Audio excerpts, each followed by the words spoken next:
So yan mga katitik, yung itatanim natin na pinya. So ayan, magandang umaga ulit. Dito na tayo ngayon sa ating munting manukan. Ayan, buti umaraw ngayon. Mga katitik, ang ganda ng panahon.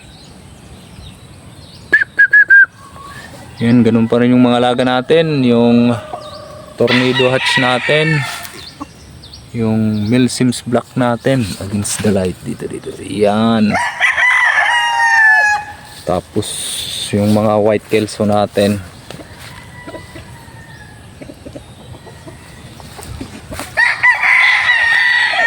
Yung super sweater natin.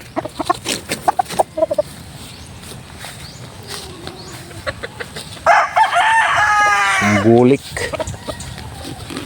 bulik na nagbabalik.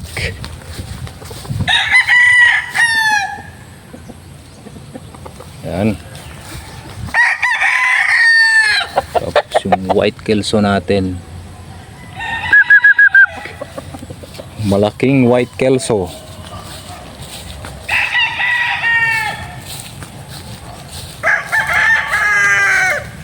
Yan, maliliit na yung mga low station na yung mga andito.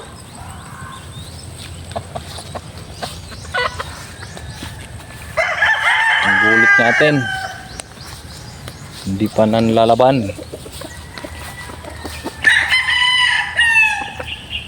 Yan yung white kelso natin, straight comb. Yung gray natin, regular gray, biboy line din yan.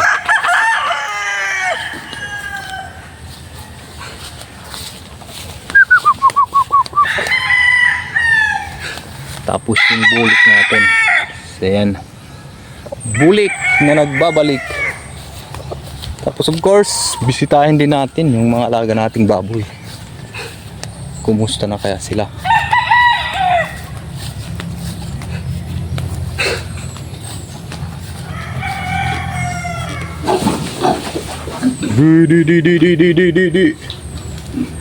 Oh, huwag kang magulan. Kala nyo si Piolo Pascual. Ako lang to. Relax lang kayo. Tapos ito yung second batch natin. Ayan, malaki-laki na rin mga katitik.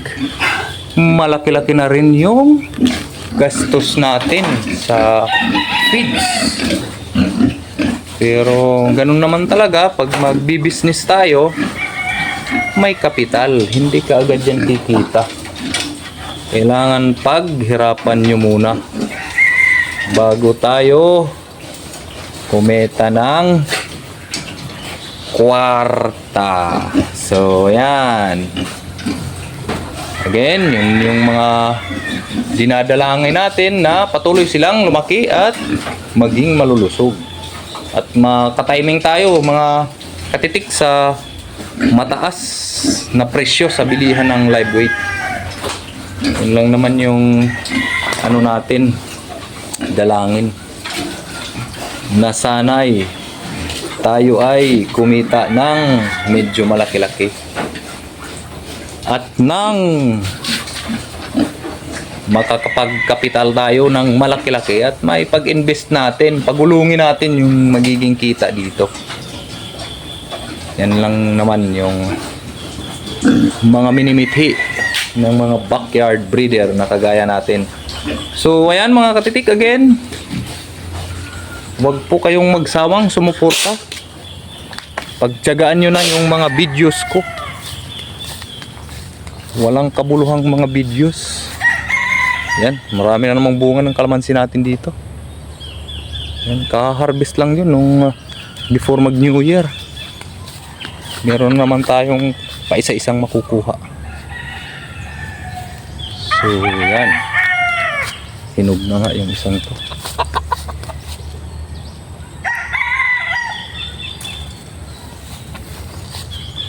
So again mga katitik, bali ito, hindi ito sa atin, para sa nag-aalaga natin.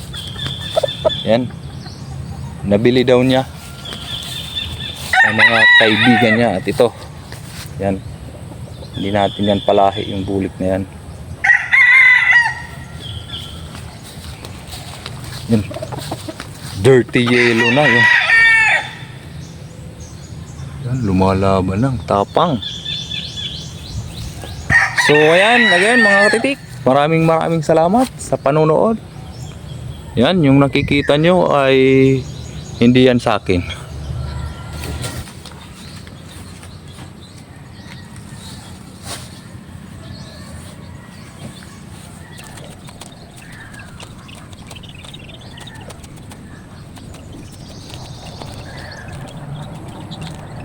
Yan mga katitik, lilisan mo natin yung pagkakaroon ng pinya.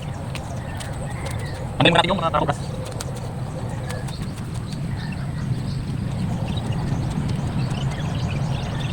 Palin. Palin ha. Palin. Palin. Ang malaki dito.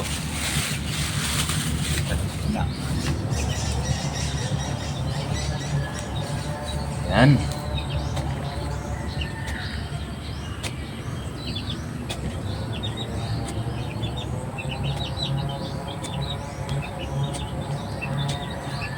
May tinanim, meron silang nanakawin. Meron yan, bagong moto mga katitik. Kung may tinanim, meron silang nanakawin. Ay ito ba mga katitik? Ang ganyan lang po yung pagkakaroon namin dito. Ating pineapple.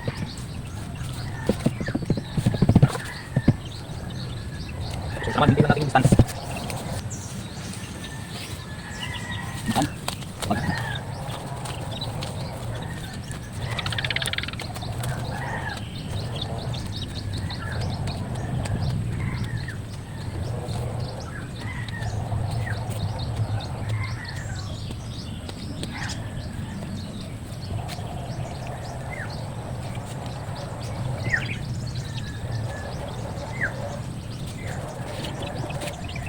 So yan mga katitik, tapos na tayong mag-tanim. Bale yan, dalawa. Yan, sana lumaki ng malusog. Yan, yan yung advantage pag malaki. Tingnan nyo mga katitik, magkasabay lang to na itinanim. Yung advantage lang nito kasi malaki siyang saha nung itanim, tapos ito yung maliit. Yan talaga yung disadvantage. Kung pipili kayo ng itatanim, kailangan talaga yung malaking saha. Yung maliliit wag na lang, kasi yun nga, bansot, maliit din. So possible yung magiging bunga nito maliit rin, unlike dito. Yan, mga ilang buwan na to na nakatanim. Ayan, malaki na mga katitik. So yan, meron na po tayong 4 na puno ng pinya. Yun, meron din tayong aabangan sa mga susunod na mga buwan. Yan, di pa tayo kabisado sa pinya kung ilang buwan to bago mamunga, or seasonal din ito. So ayan mga katitik, pineapple.